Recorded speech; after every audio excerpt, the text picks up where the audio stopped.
Hello everyone, ಎಲ್ಲರಿಗೂ ನಮಸ್ಕಾರ. This is Sufia from Rank Book and from today ನಾವು ಒಂದು PGCET series ಅನ್ನು ಸ್ಟಾರ್ಟ್ ಮಾಡ್ತಿದೀವಿ. wherein PGCET under ಬರುವ ಪ್ರತಿಯೊಂದು ಸೆಕ್ಷನ್ and ಪ್ರತಿಯೊಂದು ಟಾಪಿಕ್ ನ ನಾವು ಸ್ನಿಪೆಟ್ಸ್ ಮೂಲಕ ಪ್ರತಿ ದಿನ ಕವರ್ ಮಾಡ್ತಾ ಹೋಗ್ತೀವಿ. So in today's session, in today's video, we'll be learning about logical reasoning and logical reasoning under ಬರುವಂತಹ analogy ಅಂತ ಒಂದು ಸಣ್ಣ ಟಾಪಿಕ್ ಬಗ್ಗೆ ಕಲಿಯೋಣ. ಓಕೆ, ಸೊ ನಿಮಗೆ ಗೊತ್ತಿರಂಗೆ ಕರ್ನಾಟಕ ಎಕ್ಸಾಮಿನೇಷನ್ ಅಥಾರಿಟಿ ಇಂದ ಸಿಲೆಬಸ್ ರಿಲೀಸ್ ಆಗಿದೆ. And if you see analytical ability and logical reasoning ಇಂದ we will be getting almost 15 to 20 marks. ಆಯ್ತಾ? ಸೊ ಲಾಜಿಕಲ್ ರೀಸನಿಂಗ್ ಇಂದ ನಿಮಗೆ 15 to 20 ಮಾರ್ಕ್ಸ್ ಬರುತ್ತೆ. So in today's video will be learning about analogy which will be having like 2 to 3 marks mandatory in logical reasoning. ಆಯ್ತಾ? Next, as I said, ಎಸ್ 2 to 3 marks ನೀವು easily gain ಮಾಡ್ಬೋದು. So ಈ analogy ಅಲ್ಲಿ ಬರುವಂತಹ questions ನೀವು ಬೇಗನೆ solve ಮಾಡ್ಕೊಂಡ್ರೆ ಇನ್ನ MCA ಅಲ್ಲಿ ಮ್ಯಾಥಮೆಟಿಕ್ಸ್ ಸಾಲ್ವ್ ಮಾಡಕ್ಕೆ ಅಂಡ್ MBA ಅಲ್ಲಿ QT ಸಾಲ್ವ್ ಮಾಡಕ್ಕೆ ನಿಮಗೆ ಇನ್ನ ಜಾಸ್ತಿ ಟೈಮ್ ಉಳ್ಕೊಳ್ಳುವಂತಹ ಅಪಾರ್ಚುನಿಟಿ ಸಿಗುತ್ತೆ. Alright, so in this video will be covering the previous years questions also. So do not skip and watch the complete video.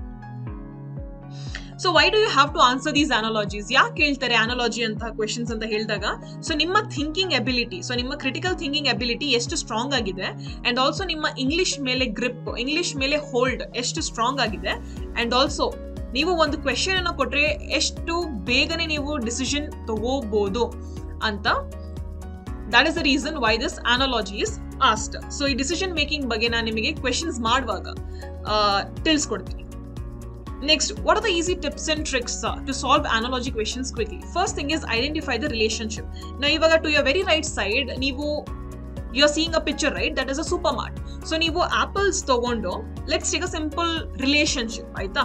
Relationship ಅಂದ್ರೆ ಇವಾಗ apples ಬಂದು, if you're putting it in the basket, supermart basket ಅಲ್ಲಿ ಹಾಕೊಂಡ್ರೆ, then if you're taking books, ಅದೆಲ್ಲಿಂದ ಬರುತ್ತೆ? Question mark. That is from library. ಆಯ್ತಾ? And next picture ಹೋದ್ರೆ ನೀವು, if movie is equal to director, ಆಯ್ತಾ? then a book will be by whom? It will be by the author. Alright? So ಈ ತರ simple ಅನಾಲಜೀಸ್ ಅನ್ನ ನಾವು relate ಮಾಡ್ಕೋಬೇಕು and ನಾವು ಕನ್ಸಿಸ್ಟೆನ್ಸಿನ ಹುಡುಕ್ಬೇಕು. ಸೊ ಈ 2 ಪಾಯಿಂಟ್ಸ್ ನೀವೇನ್ ನೋಡ್ತಿದ್ದೀರಾ, ರಿಲೇಶನ್ಶಿಪ್ ಅಂಡ್ ಕನ್ಸಿಸ್ಟೆನ್ಸಿ ಅಂತ, that talks about the relationship which you have to find in like first pair match ಆಗ್ತಿದೆ ಅಂತ ಹೇಳಿದಾಗ ಅದೇ ಸಿಮಿಲಾರಿಟಿ ನಾವು ಸೆಕೆಂಡ್ ಪೇರ್ ಅಲ್ಲೂ ಸಹ ಹುಡುಕ್ಬೇಕು. Alright, eliminate wrong answers. Eliminate wrong answers ಅಂದ್ರೆ ಏನಪ್ಪಾ?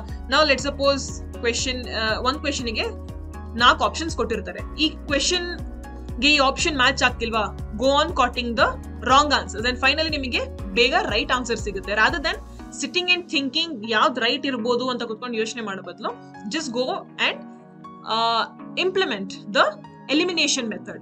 ಆಯ್ತಾ? And practice more set of questions regularly and that is very obvious. So without any further ado, let's skip to the first question. Cat is to kitten, so dog is to dash. So cat ಮತ್ತೆ ಕಿಟನಿಗೂ ಏನ್ relation? So this is the word analogy. Analogies ಅಲ್ಲೂ number analogy ಅಂತ ಬರುತ್ತೆ, word analogy ಅಂತ ಬರುತ್ತೆ, synonyms, ಆಂಟನಿಮ್ಸ್ ಅಂದ್ರೆ ವಿರುದ್ಧಾರ್ಥಕ ಪದ, ಸಮಾನಾರ್ಥಕ ಪದ ಅಂತ ಬರುತ್ತೆ. So we just have to relate it. Cat is to kitten ಅಂತ ಹೇಳಿದಾಗ dog is to obvious it is puppy. Alright, next question. ಈ question is appeared previously in your PGCET and this is one of the PYQ, that is previous year's question. Alright, now first one, money.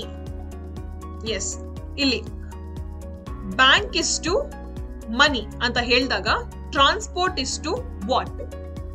Question simple ಅಲ್ವಾ? bank is to money, transport is to what? ಇವಾಗ bank ಅಲ್ಲಿ ನಾವು ಹಣನ ಇಡ್ತೀವಿ, transport ಹೋಗುವಂತದ್ರಲ್ಲಿ ನಾವೇನ್ ಇಡ್ತೀವಿ? and that is nothing but goods. So ಈ ತರ ಒಂದು ಸಿಂಪಲ್ ಕ್ವೆಶನ್ಸ್ ನಿಮ್ಮ ಅನಾಲಜಿಯಲ್ಲಿ ಕೇಳ್ತಾರೆ. Alright, tungsten is to filament. ಇಲ್ಲಿ ಕಾಣಿಸ್ತಿದೆ ಅಲ್ವಾ, ಟಂಗ್ಸ್ಟನ್ ಅನ್ನೋದು it is one of the element. Tungsten is to filament ಅಂತ ಹೇಳಿದಾಗ, ಫಿಲಮೆಂಟ್ ಅಂದ್ರೆ ನೀವು ಸಣ್ಣ ಸಣ್ಣ ಬಲ್ಬ್ಸ್ ಅಲ್ಲಿ ಆ ಸಣ್ಣ ವೈರ್ಸ್ ನೋಡಿರ್ತೀರಲ್ವಾ, ದಟ್ ಇಸ್ ದಿ ಟಂಗ್ಸ್ಟನ್. ಆಯ್ತಾ?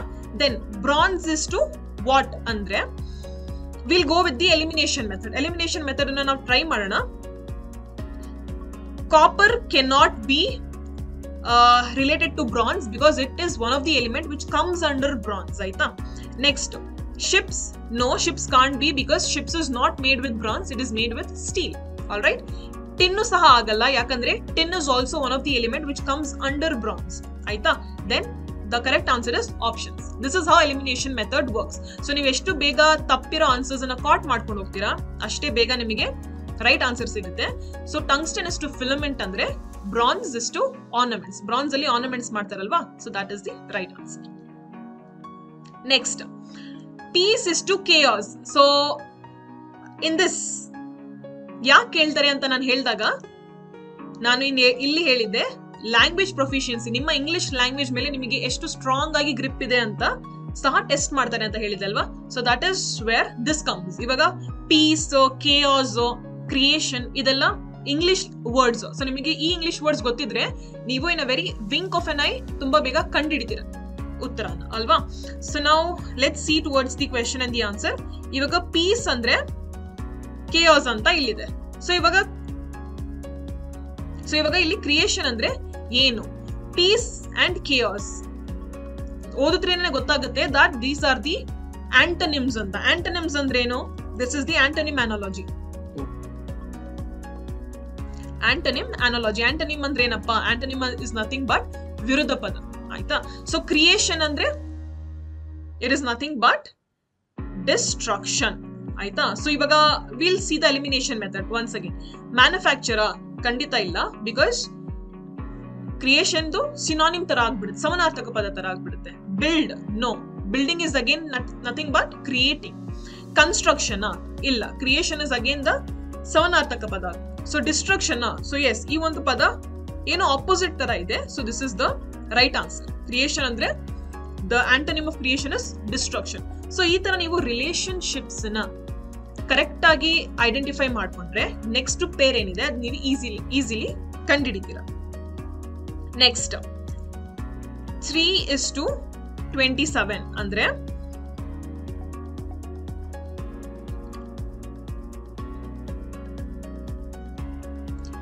if we see 3's table, we'll get somewhere around 3 9s 27, right? So just like that, if we see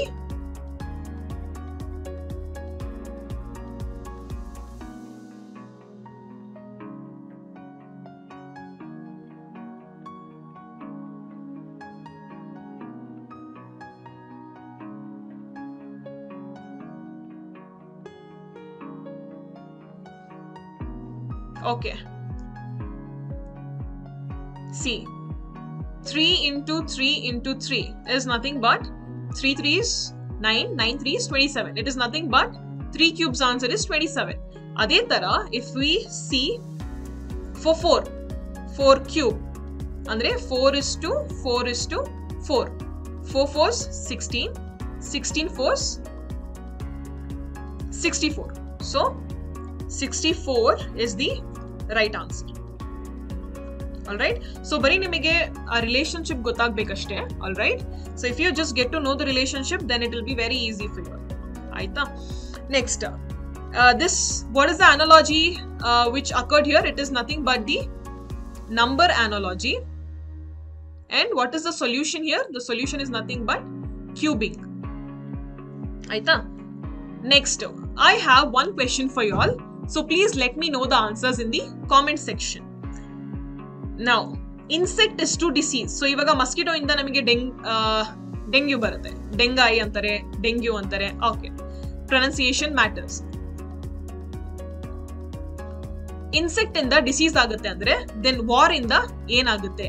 Please let me know in the comment section. So ide tara nimige series bekandre, next every day we'll be posting about different topics which comes under PGCET, and by the end of March and April we will be covering the almost topics of PGCET.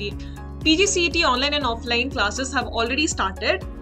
Make sure to enroll if you want to crack PGCET exam and get into that dream college and land your placements. That's it for today. See you guys in the next video. Thank you.